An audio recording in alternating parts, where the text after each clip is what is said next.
Hoje eu não vou ficar em pé porque, propositadamente, eu não quero hoje pregar para os irmãos, né? Da vez passada nós estivemos aqui, da última vez nós estivemos juntos aqui e eu trouxe uma palavra.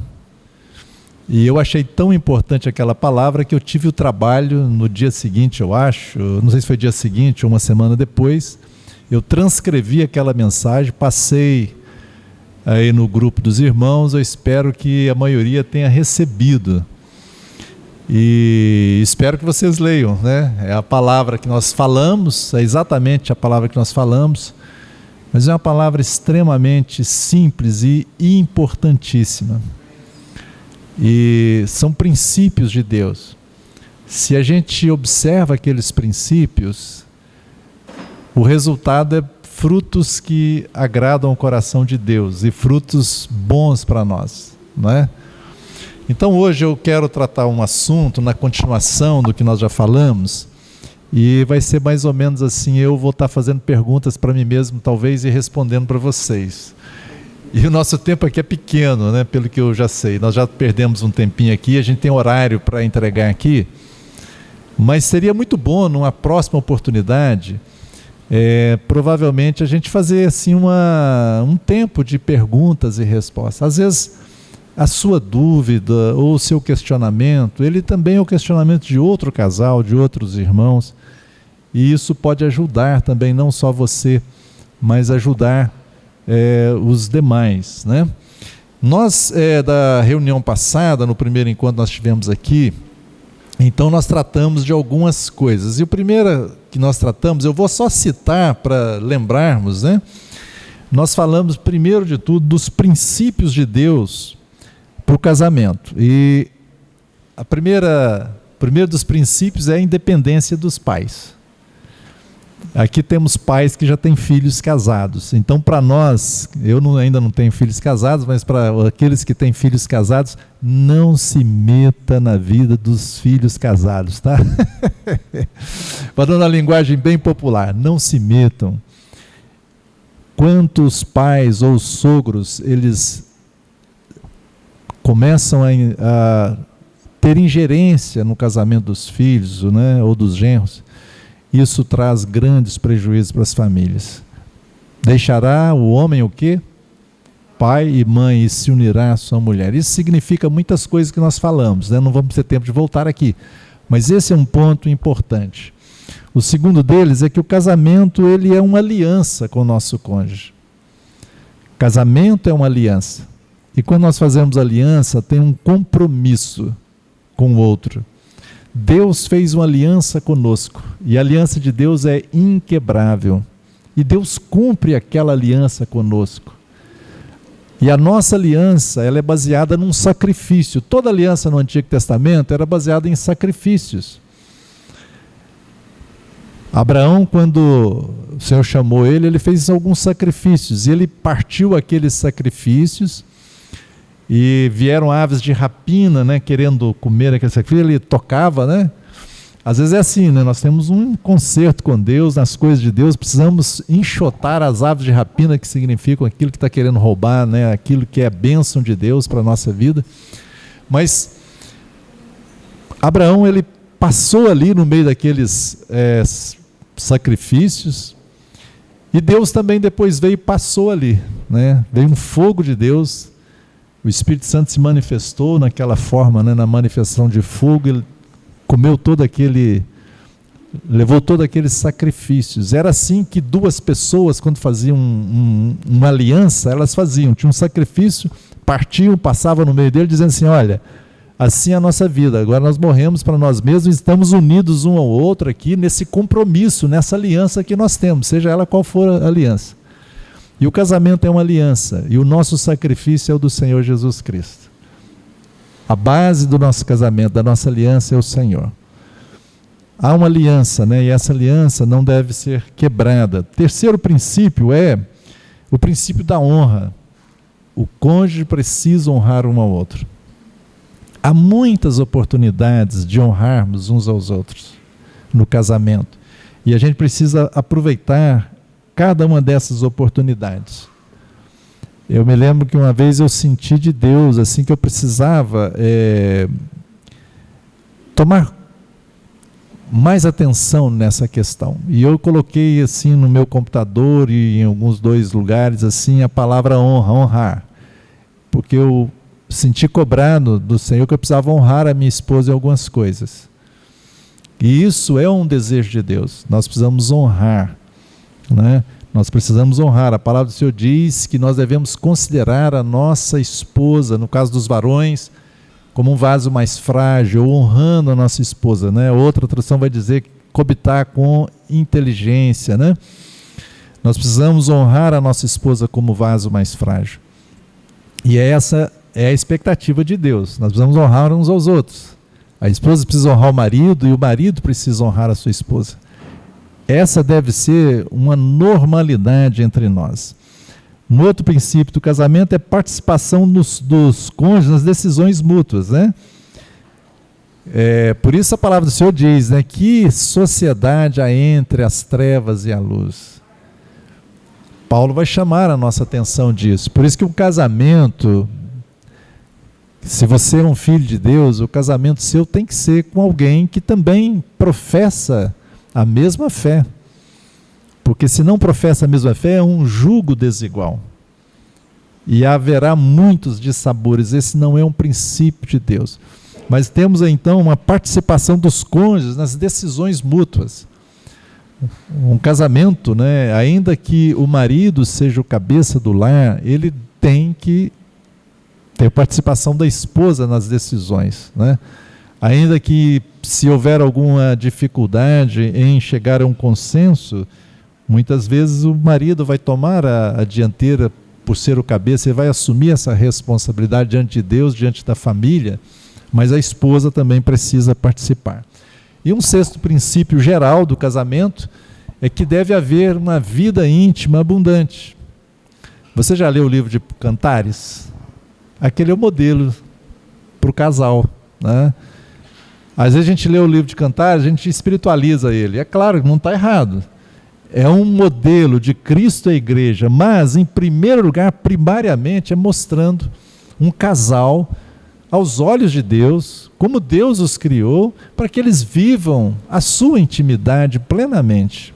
É claro que nós sabemos, tem questões de enfermidade, questões de limitações, né?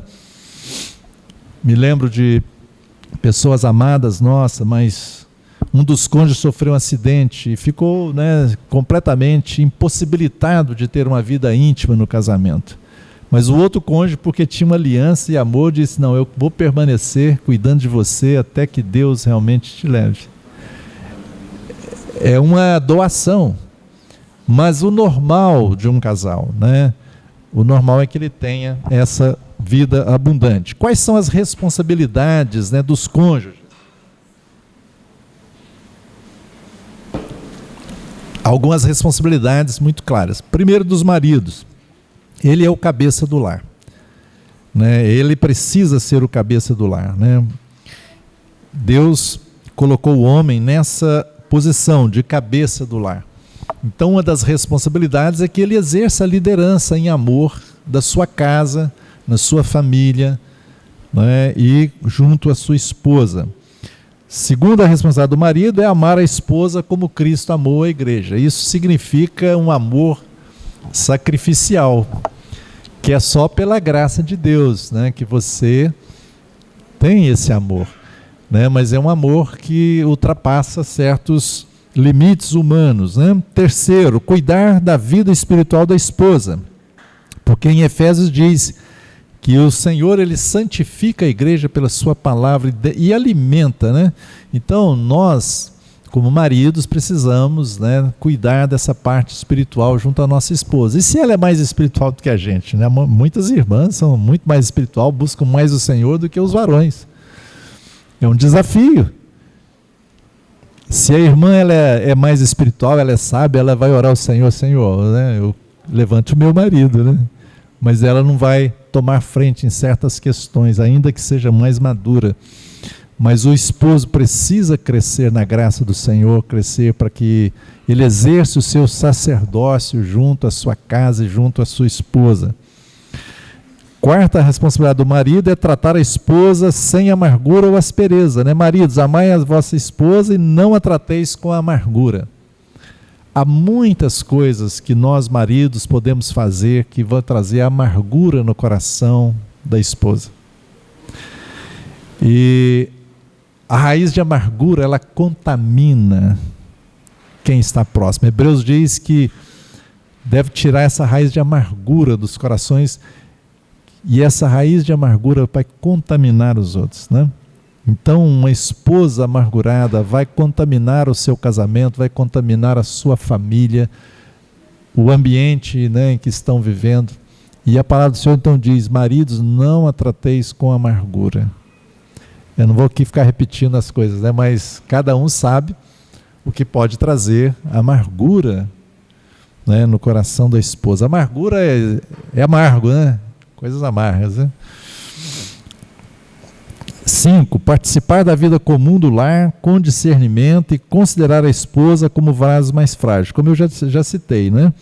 Diz a palavra, né? Tratai-a com dignidade, ou outra tradução, com honra, porque sois juntamente herdeiros da mesma graça de vida, para que não sejam interrompidas as vossas orações. Como varões, ou nós homens casados, as nossas orações podem ser interrompidas pelo Senhor. O Senhor nos ama e quer nos responder, mas às vezes a nossa oração pode estar sem a resposta, e o motivo pode ser porque não estamos tratando com honra a esposa. Então é algo muito sério, né? Eu não gostaria de ter as minhas orações interrompidas, eu não sei quanto a você. Então essa é uma palavra do Senhor, essa é a minha responsabilidade, a sua responsabilidade como homem, e ser provedor do lar. Ao homem, né, isso em condições normais, né, irmãos? Ele é o provedor do lar. Hoje, claro, as irmãs, hoje não, na época de Provérbios, as mulheres, as esposas já trabalhavam também. E a mulher virtuosa lá, ela não só trabalhava, ela era empreendedora, né? Ela tinha negócios, ela trazia sua renda, ela comprava uma terra, né?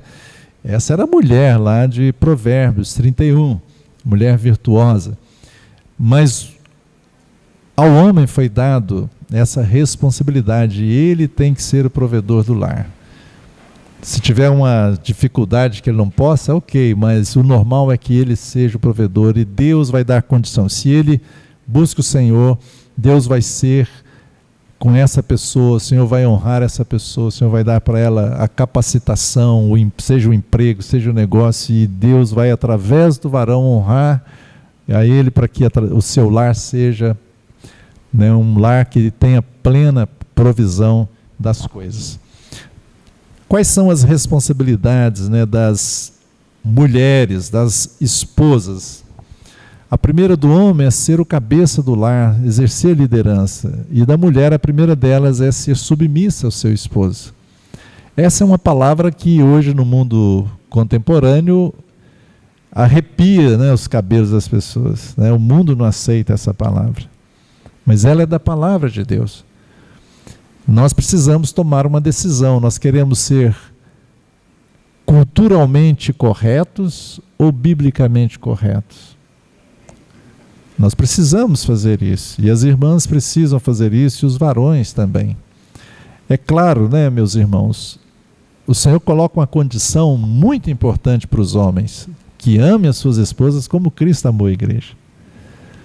E nessas condições, assim como a igreja quer se submeter a Cristo, porque Cristo amou e deu a vida por ela, assim também uma esposa, ela vai ter toda a facilidade de estar sob a missão do marido, se ele também a trata com esse amor, assim como Cristo amou a igreja.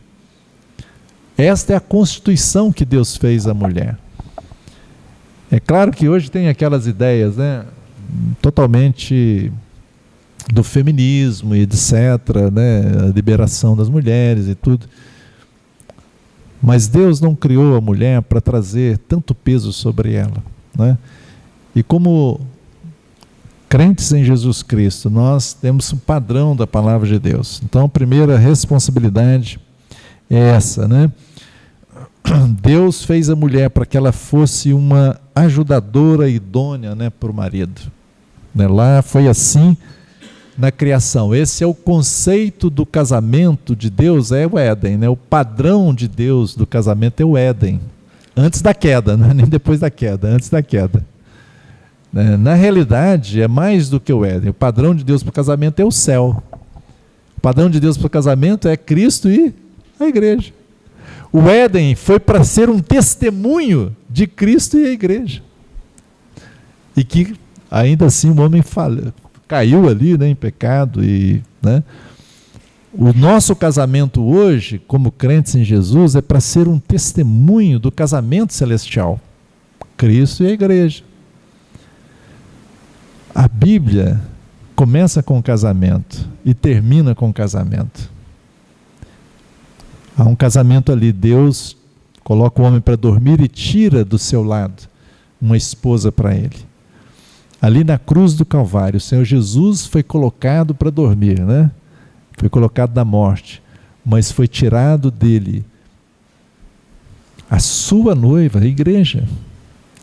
E lá no final da Bíblia, nós veremos a gloriosa realidade deste casamento celestial. Esse é o padrão para nós. É altíssimo, sublime demais. A gente, como pecadores, né? Não somos mais pecadores no sentido de perdidos, somos agora filhos de Deus, somos nascidos de novo. Temos o Espírito Santo. Então, esse é o nosso padrão. Cristo é a igreja. É o nosso alvo. Né? É o nosso alvo. Então, a mulher, primeiro é esse, submeter ao marido. Segundo, respeitar o marido. Ela precisa respeitar o marido. Terceiro, amar o marido e os filhos. Né? Está dito, né, em Tito que as mais idosas, as mulheres idosas devem ser sérias no seu proceder, não caluniadoras, etc. E que elas instruam as mais novas a amarem os seus maridos, né, e a seus filhos. Esta é uma responsabilidade das esposas. Quarta responsabilidade, devem ser sensatas e honestas. Tito também diz isso, que as mulheres, né, devem ser sensatas, honestas, boas donas de casa, bondosas, sujeitas ao marido, para que a palavra de Deus não seja difamada. Parece estranho isso, né? Qualquer um precisa ser honesto, né? Mas a palavra de Deus faz questão de dizer que essa é uma responsabilidade das esposas. Por que a palavra de Deus fala isso, se isso é o normal? Não pecar é o normal, não é? Mas ela diz que esse pecado não deve acontecer com as esposas. Por quê? Porque é uma tendência nossa de fazer aquilo que é contrário ao que a palavra de Deus está dizendo. Há uma tendência de não ser honesta. Há uma tendência, né, como diz a palavra de Deus aqui, não ser sensata. E há muitas manipulações, né? E as manipulações maiores acontecem com as mulheres e não com os homens. Mães manipulam muito e esposas podem manipular muito. E muitos problemas na vida de maridos e de filhos, às vezes acontece por manipulação. E a Bíblia chama isso até mesmo de feitiçaria. Há aquele controle, um jugo muito grande, às vezes, das mães sobre os filhos, né? E isso é muito, muito terrível. Uma outra responsabilidade é boas donas de casa. Quem que é boa dona de casa? Então eu vou ficar só lá arrumando a casa, lavando, passando. Não, é que você administra a sua casa. A mulher administra a sua casa.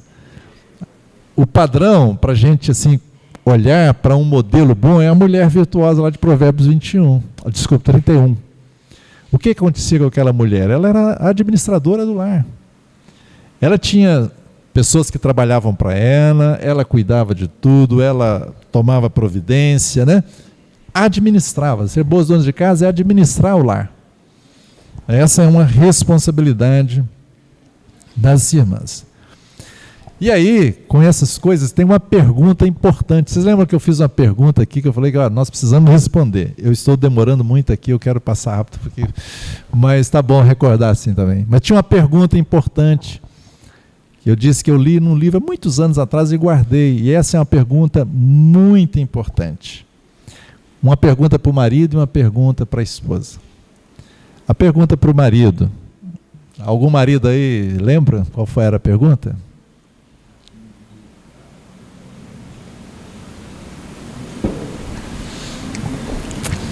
Marido, você ama a sua esposa a ponto de morrer por ela? Essa é a pergunta que nós precisamos responder. Qual é a pergunta das irmãs, das esposas? Mulher, você ama seu marido a ponto de viver por ele? Percebe? Marido é a ponto de morrer por ela, mas a esposa é a ponto de viver por ele. Então esse é o conceito da palavra de Deus. Essa é uma pergunta que nós, podemos ter. Nós vimos vários casais, eu dei exemplo de vários casais, eu não vou entrar neles aqui não, mas há vários casais na Bíblia que são exemplos para nós do que nós precisamos fazer, mas tem casais que também é o anti-exemplo do que nós não devemos fazer. Me dê um exemplo, vamos puxar a memória de vocês, um casal de exemplo que a gente deve fazer. Vocês lembram? Pelo menos um. Nós devemos imitar esse casal. Os casais aqui, nós como casais devemos imitar esses casais da Bíblia. Pega um casal da Bíblia que você acha que a gente precisa imitar. Abraão e Sara. Esse eu não quero imitar, irmão.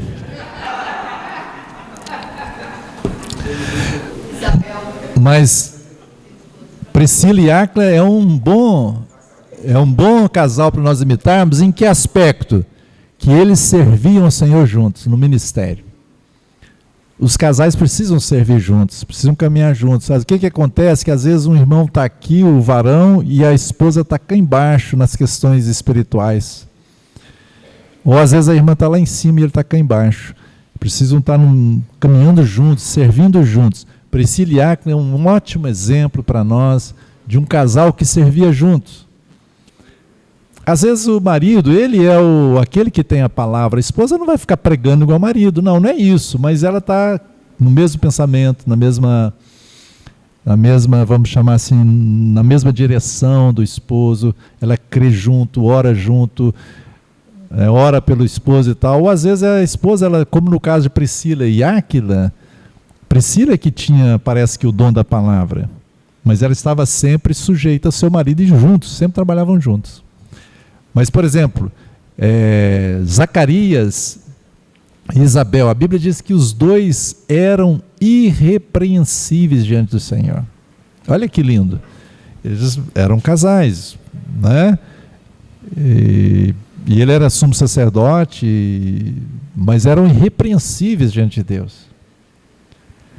Agora, Abraão e Sara, porque nós falamos, lembra lá, que Abraão não guardou a sua esposa.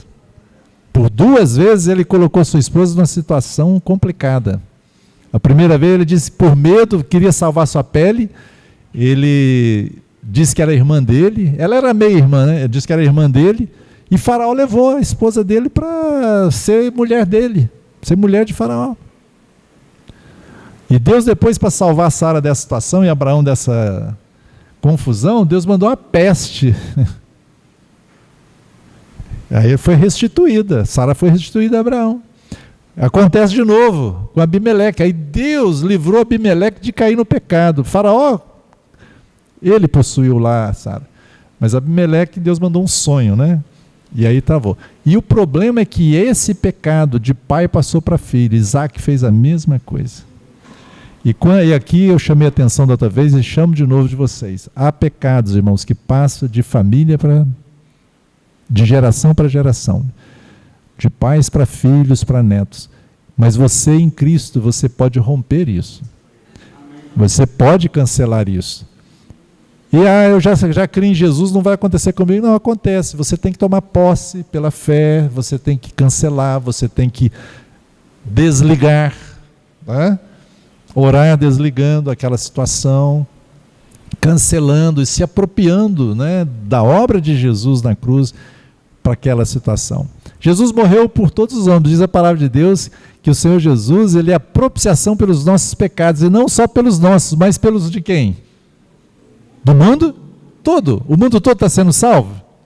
Não, para ser salvo tem que se apropriar daquilo que fez. O Senhor, ele tomou sobre ele as nossas maldições, mas nós precisamos nos apropriar disto. Isso é prático, sabe, mas não é algo teórico, né? Nós temos experimentado isso com várias famílias, vendo o que Deus está fazendo, né? Quando as pessoas tomam essa atitude. Então, há casais que são exemplos para nós fazermos e há outros que não, né? Nós vemos isso na palavra de Deus. Eu queria, hoje aqui com vocês, falar em algumas coisas que seria assim, o meu desejo é assim, que criasse um bloqueio para a gente não entrar numa situação difícil, que é a pior das situações que um casamento pode enfrentar. É qual, no final das contas? Separar, divorciar, quebrar a aliança e não tem mais aliança, né? Então, destruída a família, destruído o casamento, destruída a família.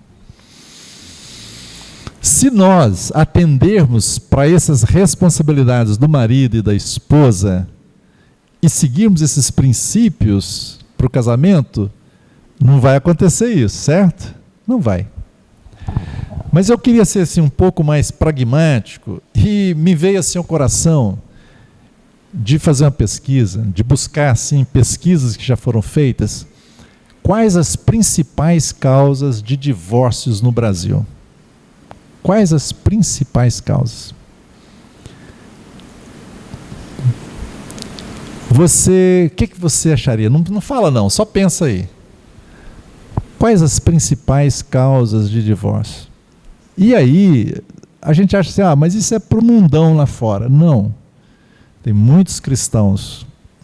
Hoje que eu falo, porque há 30 anos atrás não era assim. Era só no mundo, mas hoje os cristãos estão tendo muitos divórcios e novos casamentos, né? Mas esse não é o desejo de Deus. Alguém se lembra o que o profeta diz com relação ao divórcio? Como que Deus vê o divórcio? Oi? Isso. É abominável, mas Deus usa uma palavra lá, ele repudia o divórcio. Mas Deus deu permissão para que fosse, em alguns casos, acontecer esse divórcio. No Antigo Testamento e Jesus no Novo, ele também, ele dá essa condição que aconteça, mas isso não é o coração de Deus, não é a vontade de Deus, e o Senhor repudia isso. Mas, irmãos, aquele que está em pé, o que ele tem que fazer? Cuide para que não caia. Todos nós precisamos, né, vigiar. Então, eu não sei o que veio na sua cabeça aí, os principais motivos, né? Eu anotei aqui numa pesquisa, que eu busquei algumas pesquisas, né? E mais ou menos algumas pesquisas de diferentes lugares, mas apontaram para um só lugar. Eu não consegui, eu sei que os americanos fazem isso, tem as pesquisas, mas eu queria ver aqui no Brasil. Eu não consegui um lugar que me dissesse assim, olha, a primeira causa é essa, a segunda é essa, mas eu peguei as 10 principais causas. E eu não sei qual que é mais do que a outra aqui no Brasil. É interessante que alguns dessas pesquisas, o primeiro motivo que eles colocaram foi comunicação. Problemas de comunicação, né? A falta de diálogo está aqui, ó, na pesquisa que eu peguei. A falta de diálogo aberto e sincero, a dificuldade em expressar sentimentos e necessidades e a incapacidade de resolver conflitos de forma construtiva são frequentemente citados como um dos principais motivos para o divórcio. Então, irmãos, você e eu somos filhos de Deus. Mas não imagina que nós somos ETs, que nós, vivemos alienados. Não, é que nós estamos na terra, temos sentimentos, temos emoções. E nós precisamos bloquear qualquer brecha para que aconteça isso na nossa vida. É claro que não deve nem sair da nossa boca, né, essa palavra ou ameaça. Às vezes os casais brigam, discutem e tal, e ameaçam o outro. É melhor a gente parar, ameaça. Nunca fale isso, né? Não saia da sua boca essa palavra. A Bíblia diz que o poder da morte e da vida estão aonde? Na língua. E você vai se alimentar daquilo que você falar. Então, não jogue palavras assim, nem se nomeie. Segure as palavras, né? Ainda que você tenha o desejo de que isso aconteça, por um momento passou ira no seu coração, não fale. Não profetize maldição sobre o seu casamento. Não é? Mas o problema de comunicação, realmente, irmãos, a gente precisa ganhar a liberdade de sermos transparentes um com o outro. Às vezes é muito difícil. Normalmente as mulheres são mais transparentes no sentido de falarem mais, se abrirem mais do que os homens. Mas a gente precisa aprender, né? O casamento, né? O casal precisa aprender a conversar, a falar as coisas, falar o que está sentindo, falar o que preocupa, falar aquilo que não está bem, ou até mesmo, principalmente, comunicação também é falar o que está bem, é conversar, né?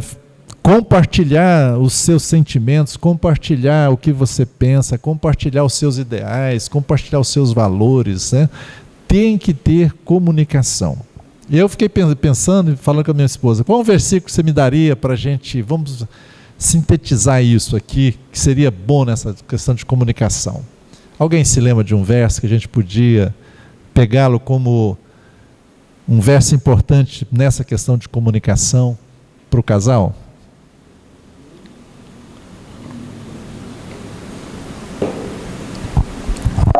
Peguei, né? Comunicação, de falar, de ouvir. Comunicação é falar e ouvir, certo? Já está lembrando coisas importantes. Isso no casamento é extremamente importante. A palavra dura suscita a ira, mas a palavra branda desvia o furor. Eu nem pensei nessa, muito boa, bem lembrar dessa. É isso, às vezes no calor, né, a pessoa vem brava com você, né, você faz uma palavra branda, uma palavra mansa. Isso vale em qualquer um, irmão. Você está no seu trabalho, agitado, às vezes as pessoas vêm e você traz uma palavra branda. Isso desvia o furor da pessoa, né? Mas no casamento isso é extremamente importante. Mas eu não pensei nesse versículo, eu pensei no verso que está em Tiago 1,19. Diz assim, todo homem, pois, seja pronto para ouvir e para falar, tardio para se irar. A gente precisa ouvir o outro. Às vezes nós temos a falha de não ouvirmos o que o outro tem para dizer.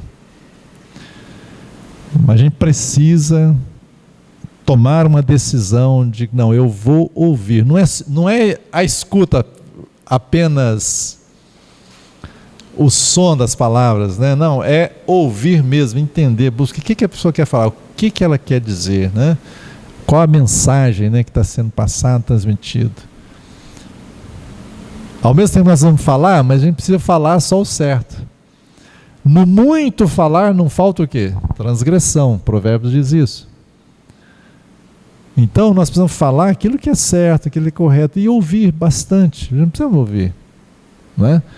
Então esse é um problema que leva a divórcio, né? Muitos divórcios, é um dos principais, está dizendo essas pesquisas. O primeiro encontro nós demos um papelzinho para você, eu dei um papelzinho aqui, uma canetinha, embora não dei de brinde a caneta, trouxe de volta a caneta, né? Dá trabalho, você ir lá comprar aquelas canetinhas, dá trabalho, tem que ir lá na livraria. Podia ter trazido aqui agora, mas eu espero que vocês tenham notado alguma coisa aí e tomado uma decisão, não é? Irmãos, deixa eu fazer um parênteses aqui. Não resolve nada nós ouvirmos a palavra de Deus e não praticarmos. Não resolve. Nós precisamos praticar. Então, aquilo que você ouviu do primeiro encontro nosso aqui, aquilo que você anotou naquela folhinha, nós oramos aqui no final, né? Você se lembra? Nós oramos. Pratique. E agora aqui hoje, você está ouvindo de novo. Então, na questão da comunicação, faça-se uma reflexão você, para você mesmo, depois você chega em casa com o cônjuge e pergunte um para o outro o que não está bem, o que precisa melhorar, não é? O que você pode fazer para melhorar nisso?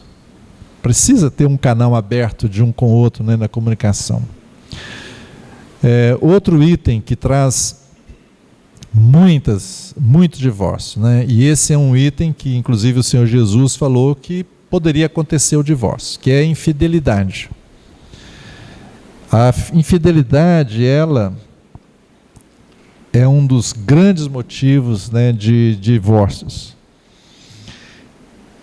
E a palavra do Senhor diz em Malaquias, diz assim, olha, Malaquias 2, 13 e 14, a outra coisa que vocês fazem, cobrem de lágrimas o altar do Senhor com choro e gemidos, porque ele já não olha para a oferta nem aceita com prazer. O que estava acontecendo? No tempo lá de Malaquias, do profeta Malaquias, está dizendo que Deus está falando, olha, vocês derramam suas lágrimas diante de mim, diante do meu altar, vocês estão clamando, etc., mas eu não estou ouvindo. E aí o Senhor vai dizer por que ele não está ouvindo aquele povo, por que ele não está ouvindo. E vocês perguntam, por quê? Porque o Senhor foi testemunha da aliança entre você e a mulher da sua mocidade, a quem você foi infiel, sendo ela a sua companheira e a mulher da sua aliança. Novamente, casamento é uma aliança. Eu vou fazer uma pergunta para vocês aqui, para vocês pensarem. Eu tenho a minha convicção. O que mantém mais um casamento? O amor ou a aliança?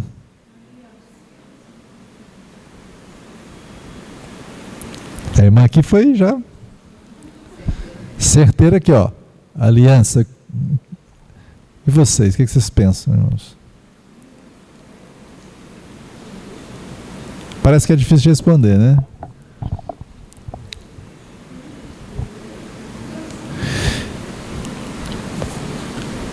É o compromisso, né, irmãos? Às vezes um dos cônjuges não vai estar lá no amor, né?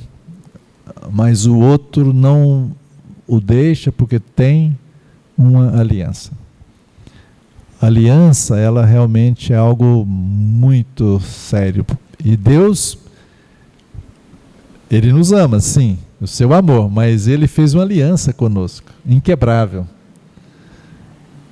Por causa dessa aliança, Ele garante para nós vida eterna. Ele também nos amou, claro, foi o amor, mas a aliança, né, mantém. Então, isso é algo importante. E a gente precisa pedir a graça de Deus, né, para fechar todas as brechas, para que essa causa de divórcio não aconteça conosco. Ainda que o cônjuge possa perdoar, etc., mas isso não deve acontecer e nós precisamos fechar todas as brechas, né? Todas as brechas você precisa fechar. Tem acontecido coisas muito terríveis, né? Assim, com cristãos, com irmãos, e a gente aconselha, os irmãos vêm falar com a gente algumas coisas muito complicadas, coisas que até no mundo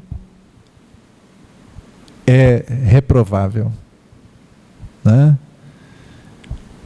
Então, irmãos, você e eu, né, precisamos nos guardar. O homem, ele é muito do que vê, a mulher é muito do que sente, né, as emoções, né, etc. Então nós precisamos nos guardar. Há muitos varões, né, que às vezes vêm nos procurar. Eu não estou falando nem numa situação aqui, né, eu ando em alguns outros lugares, né, estão viciados em pornografia. O que a pornografia vai levar aos varões? É um caminho aberto e Satanás, né, quer deixá-lo preso ali porque é um caminho certeiro para a infidelidade. Muito, muito certo.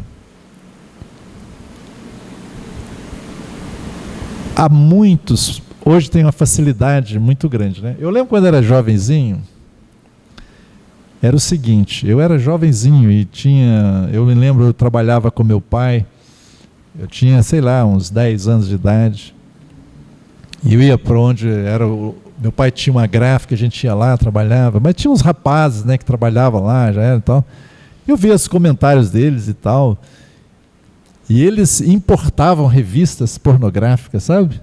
Era um negócio assim dificílimo de conseguir, né? Mas hoje, irmãos, como é que é isso? Isso há 50 anos atrás, tá? Eu estou velho, era 50 anos atrás. Mas hoje a facilidade é muito grande. Tá? Abre aqui o celular, pum! Há muitas pessoas escravas da pornografia. E não é só varão, muitas mulheres também. Então, assim, nós precisamos fazer um pacto, né, com os nossos olhos. Foi Jó que disse, me lembra? Foi Jó, né? Ele falou que fez um concerto com os seus olhos. Nós precisamos fazer isso. Né? Eu estou dando um exemplo, irmãos, mas tem muitos. Eu podia ficar fazendo vários exemplos, são brechas. A Bíblia fala que nós não podemos defraudar o outro. O que é defraudar o outro? Criar no outro uma sensação que não pode ser atendida. Por isso que Paulo diz, né, as mulheres se ataviem como? Como é que são as roupas? Oi? Com decência. Hoje, como é que infelizmente, às vezes, né, muitas mulheres cristãs, né, hoje aí nos Instagrams da vida, né, nos perfis, né, ficam mostrando o seu corpo, né, mesmo sendo casadas, ou isso, aquilo. Então, né, são cuidados. Os maridos, né, da mesma forma, tem que se cuidar, né?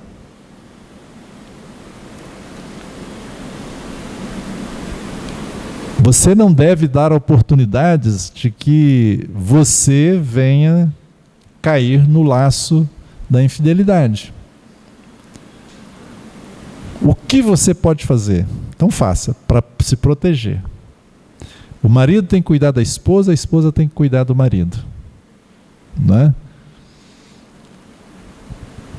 Então você não vai ficar no lugar sozinho, né, com o sexo oposto, né? Primeiro assim, você pode ser santo, muito bom, ótimo, mas você não vai dar também a aparência do mal, né? A Bíblia não fala isso? Você deve evitar até a aparência do mal, né? Bom, os irmãos conhecem bem, sabem o que deve fazer. Ligado à infidelidade, muita infidelidade às vezes acontece por um outro motivo que é causa de uma das grandes causas de divórcio, é falta de intimidade no casamento. É um estar negando para o outro, por algum motivo, né? Por algum motivo não tem um relacionamento afetivo no casamento. Seja por qual motivo for, né? Isso precisa ser estimulado, né, no casamento. Como eu falei, um dos princípios do casamento é uma vida íntima abundante. Se vocês, né, é a normalidade de saúde, etc., né? Então tem que ter. E tem uma passagem da Bíblia, eu quero ler com vocês, está em 1 Coríntios, capítulo 7. 1 Coríntios 7.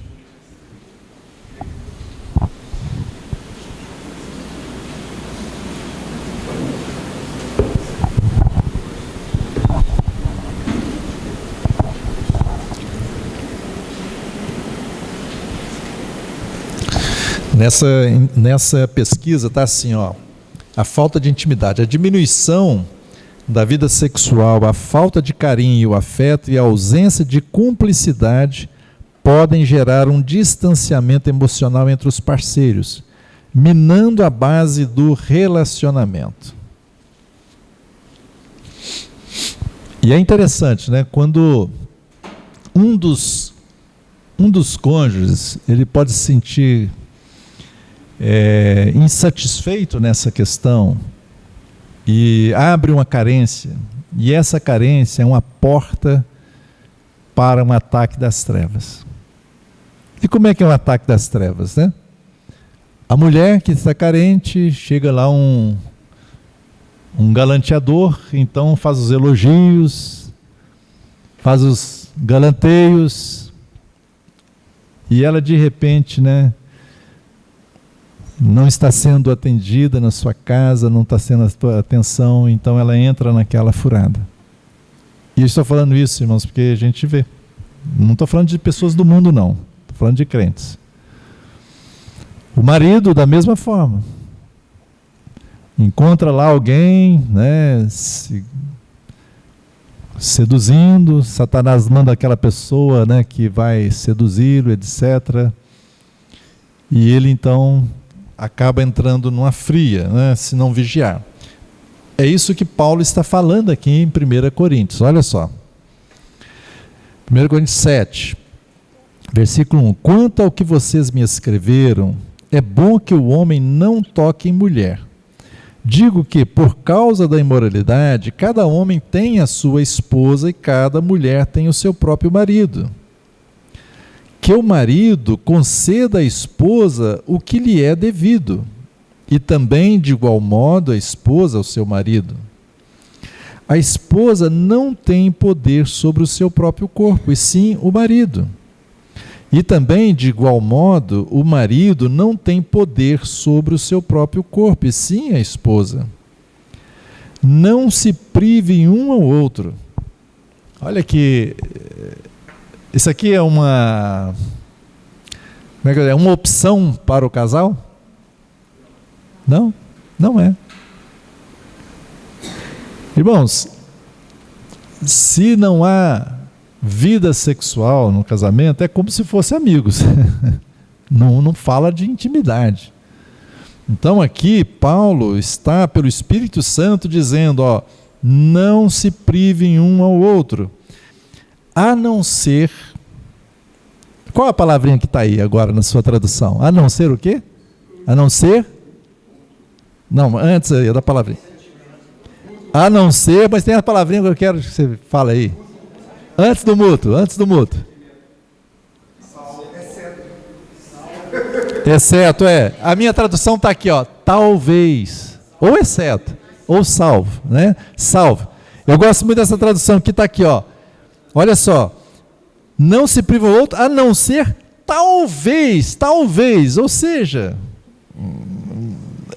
pode ser que seja, mas olha, é uma situação até distante.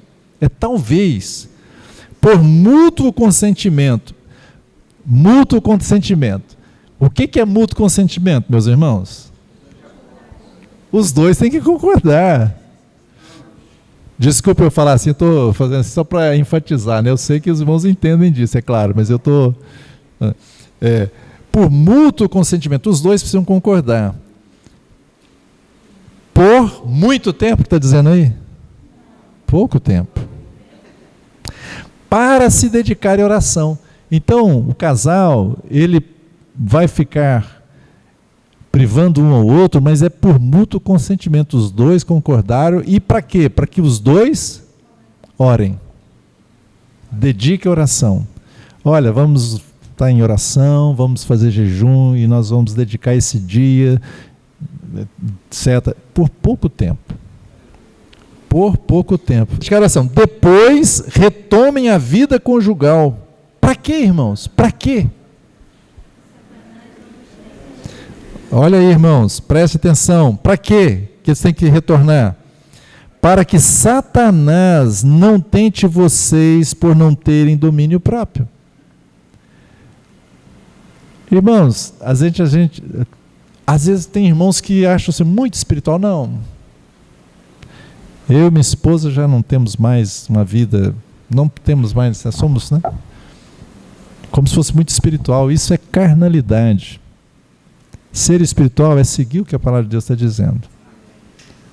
É você suprir as necessidades do seu cônjuge nessa área de intimidade. Porque essa é a palavra de Deus. Deus criou o homem e a mulher assim. E é do coração de Deus que se satisfaçam. Aqui fica longe daquela ideia lá antiga da Igreja Católica, né? Do catolicismo antigo, que era, e muitos, né, cristãos ficaram com isso, que o sexo é só para procriação. Não, irmãos. Deus deu para o homem se deleitar e a mulher se deleitarem, né? Ambos, para o casal se deleitar. Depois retome a vida conjugal para que Satanás não tente vocês por não terem domínio próprio. E digo isto como concessão e não como mandamento. Gostaria que todos os homens fossem como eu, no entanto, cada um tem de Deus o seu próprio dom. Um, na verdade, de um modo, outro de outro. E aos solteiros e às viúvas, digo que lhes seria bom se permanecer nesse estado que eu também vivo, mas se não conseguem se dominar, que façam o quê? Se casem, irmãos. Né? Porque é melhor casar do que arder em desejos. Uma tradução mais antiga fala estar abrasado, né? Então, esse é um ponto que traz muitos divórcios nas pesquisas, né? Isso é de modo geral, né? Mas também afeta, né, os cristãos. Os cristãos são iguais às pessoas do mundo nesse aspecto, as emoções, tudo é normal, né? É algo normal.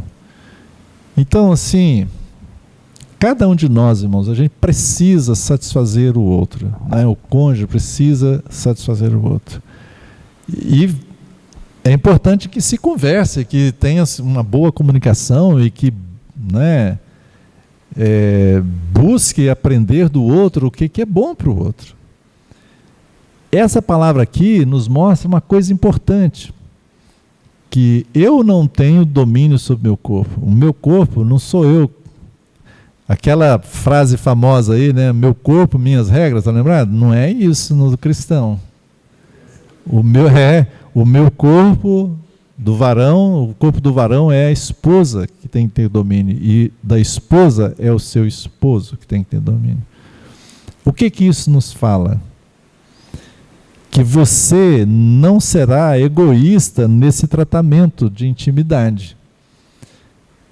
Se o cônjuge pensar em satisfazer sempre o seu cônjuge, o que vai acontecer? Os dois vão ficar no topo do topo, né?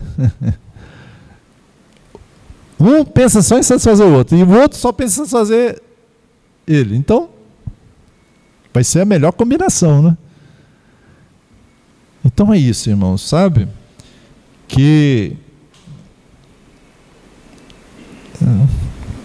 Vocês já leram, quem aqui já leu Cantares? Todo mundo? Acho que nem todos, né? A gente precisa ler Cantares, irmãos, nos inspirar lá. É claro que vocês têm que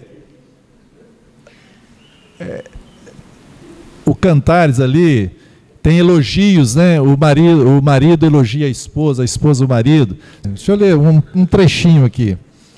Cantares 4, versículo 12. Ele diz assim: jardim fechado és tu, minha irmã, noiva minha, manancial recluso, fonte selada. A esposa, né? Ela é um jardim fechado. Por que isso, queridos? É para você, é para o esposo. Esposa, você é um jardim fechado, você não tem que anunciar nada seu para fora. Nada seu pode extravasar para fora. Tem que ser um jardim fechado, um jardim recluso. O seu corpo, a sua sensualidade, seja o que for, é para o marido. É ali dentro. E cuidado, né? Porque tem esposas que comentam coisas com outras mulheres, né? Com as outras mulheres. E às vezes até fica elogiando o marido, né? Fica falando do marido. E a outra lá já começa a querer cobiçar o marido dela, né? E já aconteceu, eu já vi casos assim, né? Perdeu o marido para outra. Oi? Fazendo propaganda, né? É. Os teus renovos são um pomar de romãs, com frutas excelentes. Aqui a linguagem é daquela época, né? Os elogios, né? As coisas que eram tidas como muito, né? Maravilhosas. A hene, o nardo e o açafrão, o cálamo, o cinamomo, com toda sorte de aves de incenso, e mirra e aloés, com todas as principais especiarias.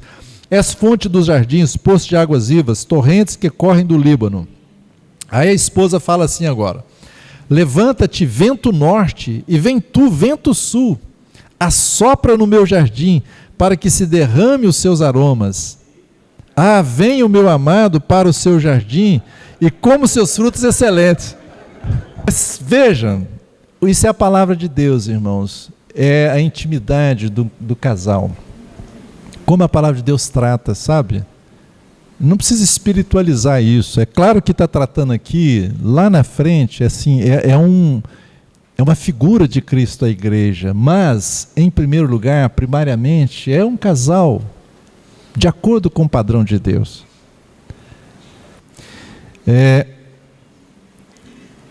Um quarto ponto de muito divórcio é problemas financeiros. Problemas financeiros no casamento.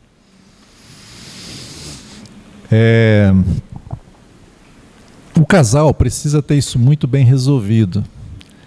Podem passar dificuldades. Estava conversando com um irmão recente, eu estava falando como é que foi difícil o início da vida dele, né? Ele servindo ao Senhor, junto com os irmãos, e ele disse que a situação dele foi muito complicada, ele e a esposa, que ele tinha comida num dia, no seguinte não tinha. Então, às vezes ficava um dia inteiro sem comer porque não tinha dinheiro. Ele estava trabalhando com um grupo de irmãos, mas os irmãos foram muito desonestos com ele, até não pagavam direito também.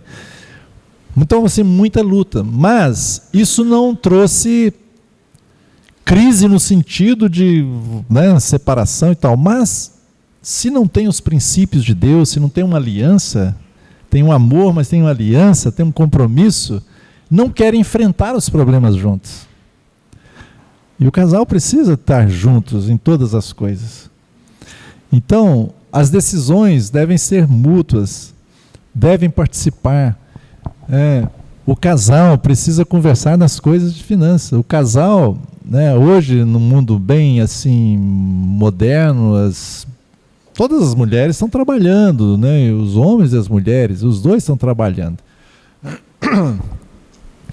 Mas às vezes começa a crise porque um nem sabe quanto que o outro ganha, né? Ele não tem coragem de contar um para o outro. Não tem confiança necessária.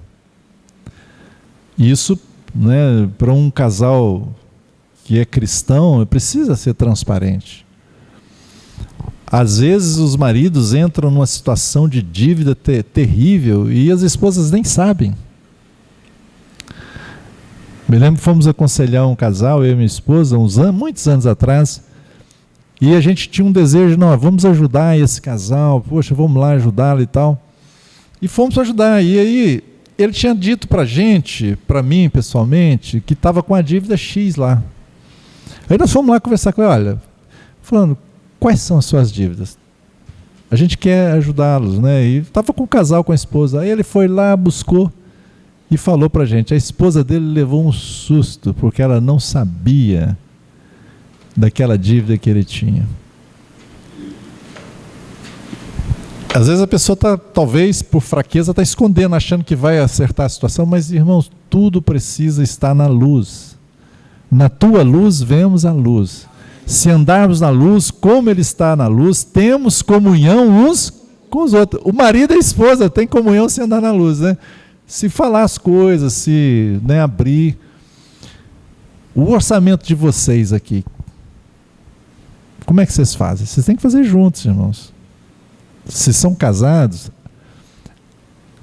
que tem vários regimes de casamento aí. Advogado, nos ajude aí. Casamento, né, com comunhão total de bens, comunhão parcial, e tem outro, qual é o outro aí? Separação total de bens, né? Não interessa qual é o regime que vocês estão, mas precisava ser transparente um com o outro, não é? Façam os planos juntos. É complicado mesmo, né? Eu conheci um casal que era complicado. Qual era o problema? Não sei se isso foi resolvido, sabe? Eu nunca mais tive contato, mas a mulher, ela era cleptomaníaca. E ela dava muito trabalho para esse irmão. E ela era uma irmã, confessava o Senhor e tal, mas ela tinha algo que eu não sei se era espiritual, eu só posso julgar que seja espiritual, mas em qualquer lugar que ela fosse, ela levava alguma coisa, né?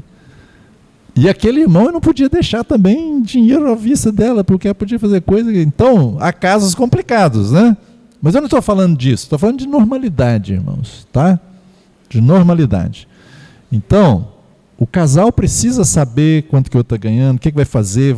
Olha, o que nós vamos gastar esse mês, o que a gente vai fazer, nós podemos fazer isso, pode ser feito isso, pode fazer tal compra, pode isso, pode aquilo. E, às vezes, né, isso aqui vale para nós varões, às vezes as nossas esposas, às vezes a esposa, ela tem muito mais tino para fazer um orçamento, para guardar o dinheiro, para fazer multiplicar, do que os varões. Então, embora o varão ele tenha a liderança no seu lar, ele precisa contar às vezes com a sua esposa para cuidar dessas questões e não ter receio disso, né? Conheci um casal muito próximo a nós, era assim, eles casaram. O rapaz veio com a dívida astronômica. Não tinha controle, não sabia orçamento, um monte de cartão de crédito estourado e tal. Aí essa irmã muito prudente e sabia administrar. Olha, deu um jeito, saneou tudo. E esse irmão, ainda bem, ele deixa tudo na mão dela. Não, ele deixa a esposa dele que administra. Não tem problema, porque ele reconheceu que ela tinha muito mais habilidade para isso. Mas o que eu penso, irmãos? Que a gente precisa ser transparente. Os problemas financeiros começam porque as crises são grandes, às vezes não consegue isso, o problema está a crise, e há grandes conflitos, e no final começam os conflitos a chegar a tal ponto que não conseguem resolver os dois. E por causa de problemas financeiros, eles acabam por se divorciar. Então, estejam juntos, decidam juntos, orem juntos. E eu tenho falado muito sobre finanças com os irmãos, né? Muito não. Dei 2 palavras. Tem até um livro ali agora, acabei de soltar um livro. Traz aqui para mim, por favor. E cada família, não é hoje, tá? Não é hoje. Hoje eu trouxe 2. 2 aqui vão ganhar, 2 casais vão ganhar. Mas eu fiz um livro que, na próxima reunião geral, cada um vai levar um livro desse. Prosperidade com propósito, honrando a Deus através das suas finanças. Eu creio que vai ser muita bênção para os irmãos. E assim, o meu coração foi esse. Eu já mandei imprimir, na próxima reunião geral a gente vai estar com um para cada família. Há princípios importantes de Deus nas finanças, irmãos, para o casamento, para a família. E que você será abençoado na família se você seguir. Então, sabe, faça isso. Busque sabedoria de Deus nessa questão financeira. Sejam unidos nisso. E bloqueie, né, conflitos por causa dessa questão financeira. Não é?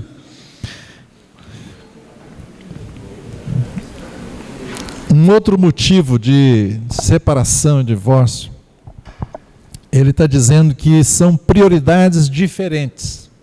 O casal casou, eles pensavam as mesmas coisas, mas chegou lá na frente, cada um está pensando uma coisa, cada um tem uma prioridade, os valores às vezes mudaram. Isso pode acontecer com os cristãos, embora é muito ruim que isso aconteça com o cristão, né? Começar a ter valores diferentes. Né? Às vezes o mundo entra na família e valores desse mundo começam a conquistar o coração de um dos cônjuges. estou falando do cristão. Isso aqui acontece no mundo, né, de modo geral, mas eu estou falando agora dos cristãos. Às vezes acontece, por exemplo, o casal casa e aí um deles vai fazer faculdade porque ainda não tinha feito antes de casar. E aí aquela esposa começa a ter várias situações na faculdade, começa a ter vários entendimentos, vai aprendendo certas coisas, ouvindo certas coisas, e ali há uma mudança na sua mentalidade. Alguns valores que eram do Senhor já não estão mais, e ela está começando a adquirir outros valores. E isso acaba, às vezes, por trazer grande prejuízo no casamento. Às vezes não separam, mas alguns casos sim. Eu conheço casos assim. Estou citando exemplos que eu já vi, né? Marido também da mesma forma. Então, o que a gente pode fazer, irmãos, para os nossos valores serem os mesmos, para as nossas prioridades serem as mesmas? O que a gente tem que fazer?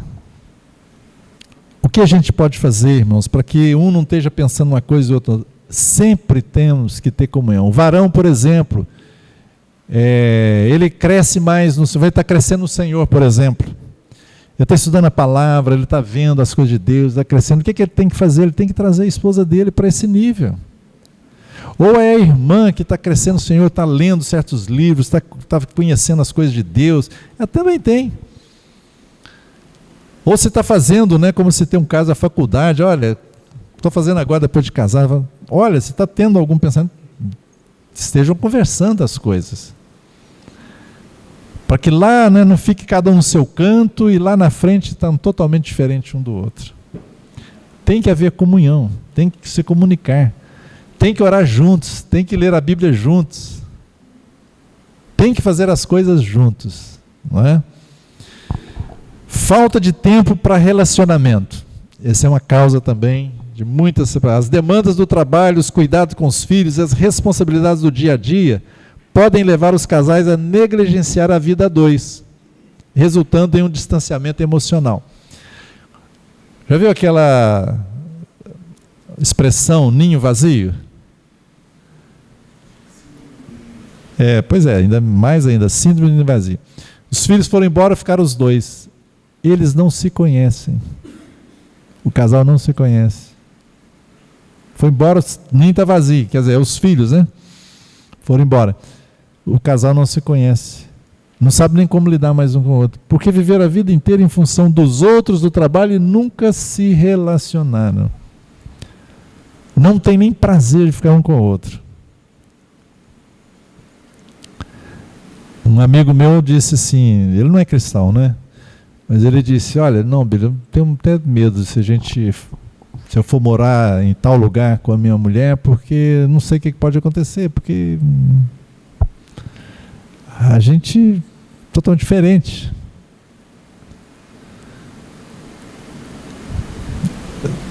Então, assim, falta de tempo para o relacionamento. A gente precisa estar junto, né? Ter oportunidades, criar oportunidades de fazer as coisas a dois. Você tem que viver a vida de casal, mesmo tendo filhos, mesmo tendo que trabalhar. A vida de casal não é só em função dos filhos, não é em função do ministério, da igreja, do trabalho.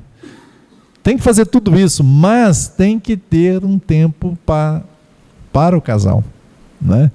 Uma vida, né, para o casal. Outro item, eu não vou falar dos 10 não, mas eu vou pular uns 2 aqui.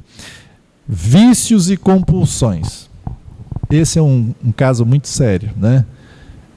Tem pessoas que a esposa descobre que o marido tem compulsão, como eu citei no início, em pornografia. E como cristão fica muito difícil isso, né?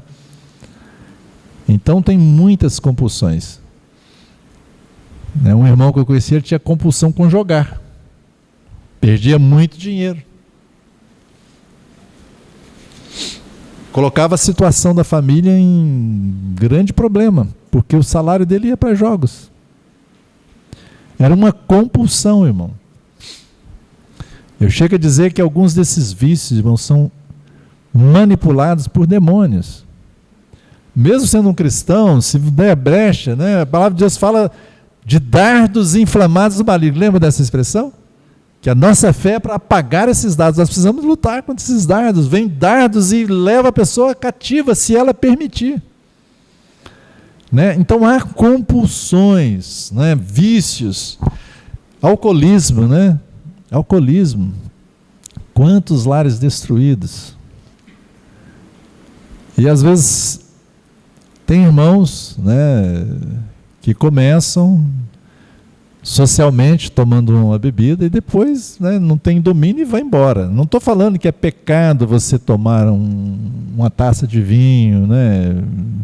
Não escandalize o que eu vou falar, eu acho que isso não é pecado. Jesus tomava vinho, não é? Mas a palavra do Senhor fala contra a bebedeira, não é isso? Totalmente. E às vezes as pessoas chegam numa situação tal, mesmo sendo cristãs, que o vício dominou e a pessoa não consegue sair daquela situação. E a família sofre terrivelmente. E tem cônjuges que não conseguem, principalmente as mulheres, né? Não conseguem lidar com essa situação.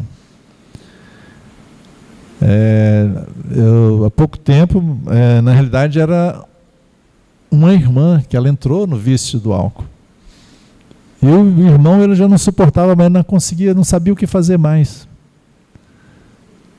A mulher, era uma irmã, se tornou totalmente alcoólatra e assim uma situação muito degradante. Né? Então, irmãos, vícios, né? O que nós vamos fazer para evitar qualquer vício, né, na nossa vida? Qualquer compulsão ela é pecaminosa. Tem coisas que são lícitas, mas se é compulsão, não é. Por exemplo, comer. Comer é lícito, né? É gostoso comer, mas glutonaria é pecado, é compulsão. Não é? Então nós precisamos pedir ao Senhor. E o último ponto que eu vou falar é abusos. Tanto abuso físico como psicológico ou verbal são fatores críticos que levam ao fim muitos casamentos. Há muitos abusos, né? Um casal que eu e Damares conhecemos recente, o casal, né, eles brigavam de agredir um ao outro fisicamente, os dois. Né? Então é muito ruim isso, né, irmãos? Agressão, né, abuso físico de maneira nenhuma, né? Eu brinquei aqui, né? Para alguns agressores, alguns abusadores, a gente leva na igreja Maria da Penha. Né? Olha lá. Alguns precisam responder diante da lei, né, irmãos? Né? Como a Damares, ela trabalhou muitos anos na área da educação. Coisas terríveis que ela ouvia lá no conselho tutelar, etc. Pais que abusavam das filhas sexualmente, irmãos. Imagina o que é isso. E de crianças. Então, o coração do homem é muito mau. Mas como cristãos, a gente pode começar a ser abusador. Temos que tomar esse cuidado. Eu não sou abusador fisicamente, mas às vezes é verbalmente, psicologicamente, né? E muito é de homem para a mulher, mas tem muito de mulher para homem também. Né?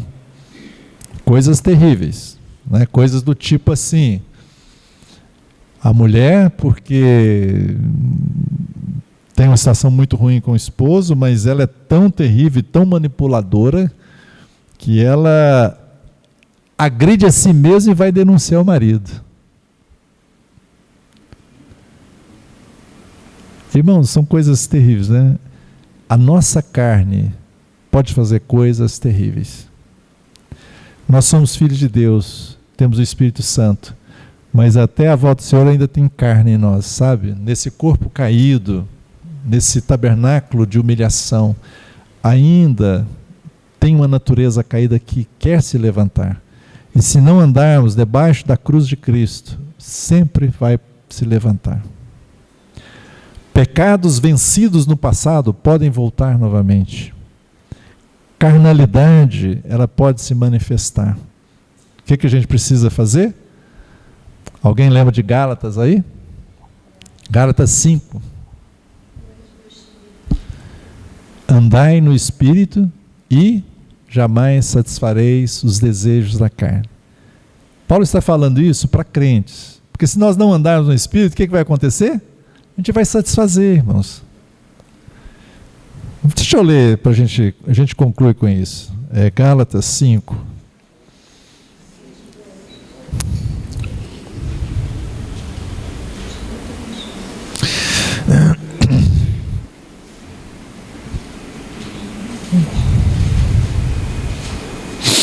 Vamos ler a partir do versículo 16, ó. Gálatas 5,16.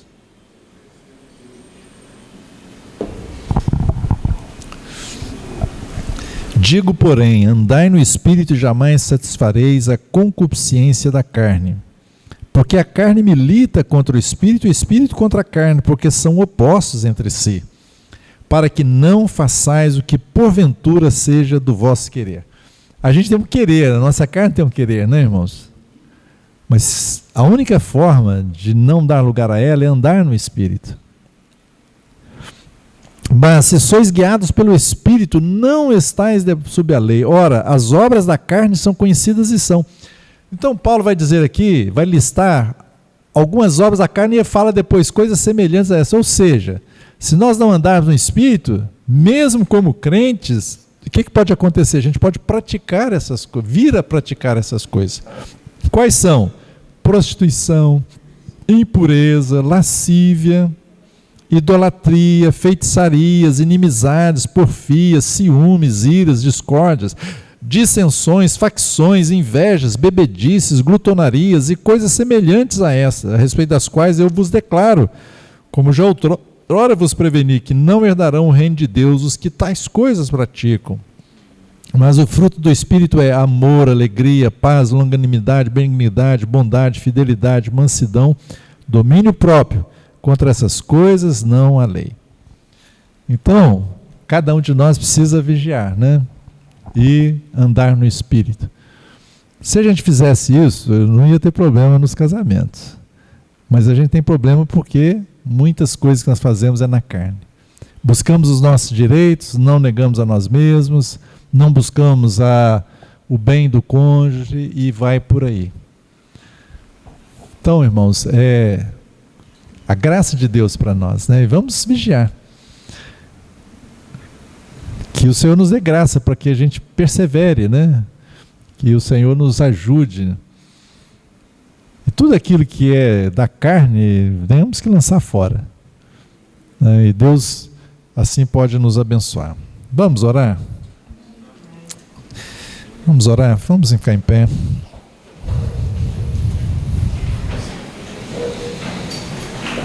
Senhor, nós te damos graças por esse momento aqui juntos. Podemos falar das coisas do Senhor para o casamento. Senhor, nós precisamos da tua ajuda nas nossas fraquezas. Louvamos a ti porque a tua palavra diz que o Espírito Santo nos assiste nas nossas fraquezas, Senhor.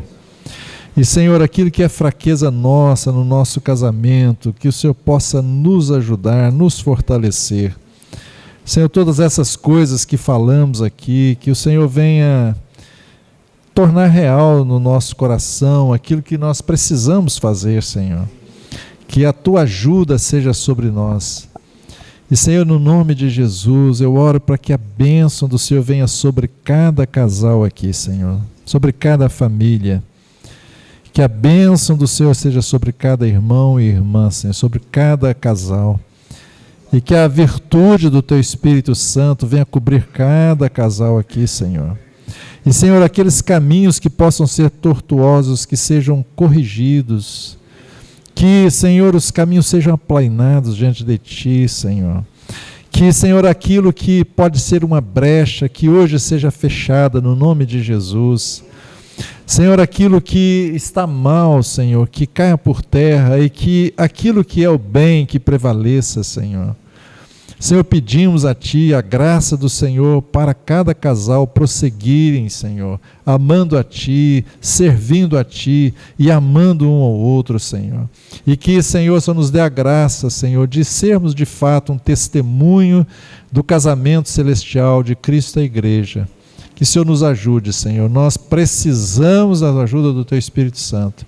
Que o Senhor possa fortalecer o nosso homem interior com o poder do Teu Espírito Santo, Senhor. E que o Senhor nos ajude. Te agradecemos por esse privilégio, esse tempo juntos aqui. No nome de Jesus, amém, amém. Amém, queridos.